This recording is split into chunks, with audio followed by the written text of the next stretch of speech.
It's all about the pipes, better understanding the causes and solutions of snoring and sleep apnea. Snoring and sleep apnea, like your basic plumbing problems, are caused by blockage and collapse in your pipes. There are 4 main ways to treat snoring and sleep apnea. Losing weight is one solution, as it relieves the pressure on the pipe, lessening the airway's collapse.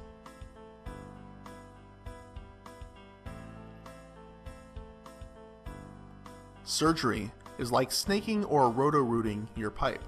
It can widen or clear out the passageway so that airflow won't be blocked. A CPAP, continuous positive pressure, unit is like using inflatable pipe rehabilitation. It pushes open the walls of the pipe from the inside.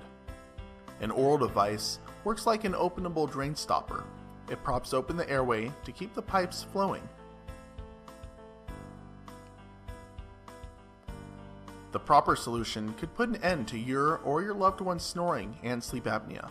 Visit 1-800-SNORING.com to find out more, or call us at 1-800-753-3763.